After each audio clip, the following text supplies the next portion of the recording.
on, my father gave me the name Habineza. Habineza was his grandfather, an honorable Tutsi man who kept large herds of cattle and beat the odds as one of the few Tutsis who farmed. Once when the village was in hunger, he gave half of his produce to the village. Everybody sang his name. He married a Hutu. It would be a big deal when I was born, but back then it was not. We were Banyarwanda. We traded milk and meat for farm produce. If we were attacked, we defended as Banyarwanda. We hungered as Banyarwanda. We died as Banyarwanda. And we were buried as Banyarwanda. Even though I carried the blood of both Tutsi and Hutu, so to speak, I was born a Tutsi.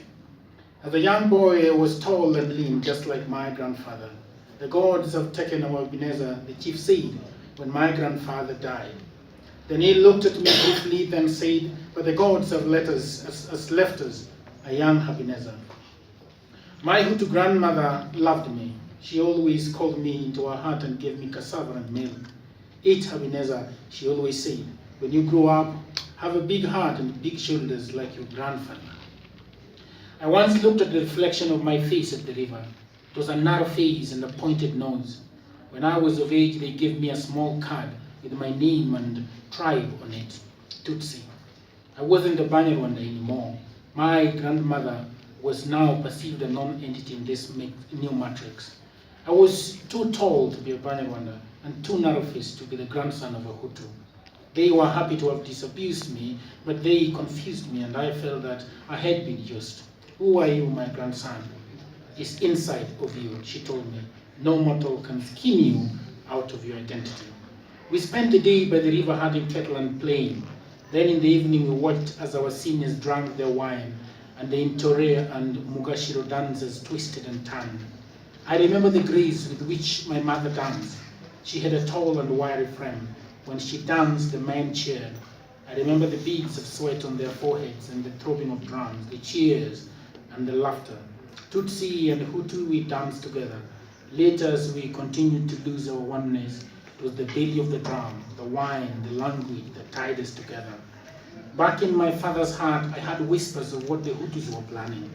My father was always a courageous man and capable hunter, whose prowess with his spear was not even to the chief.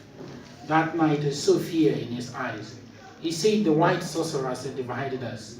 My mother was a reserved woman, but as she brought Ibihaza to my father that evening, her hands trembled and her face flashed.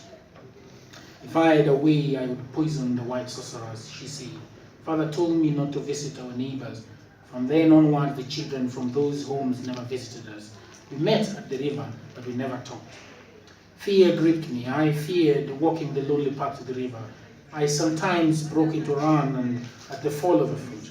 If my older brother was away in the farm with my father, I played alone. Then we started hearing about the depths beyond the hill, on the other side of the river, even behind the narrow stream that meandered past our grandfather's hut. Then one night they attacked the neighboring home. It was not late. We were by the fire. My father was drinking his wine, my mother picking vegetables. We heard the yelling. It was Runihura, my father's friend and fellow hunter. Father took his spear and ran out. My mother followed him, and for some time they argued outside the hut. My mother came back. She was furious, confused, and afraid. We saw the fire. Runihura's house was ablaze. Then another fire, and another fire, wailing and more wailing. When father came back, he was bleeding from his thigh. His spear was broken and the tip was bloody. What had happened, we didn't know. And carried and buried by the white sorcerers, they marked our homes for touching. Our bodies were marked for execution, and our animals were marked for meat.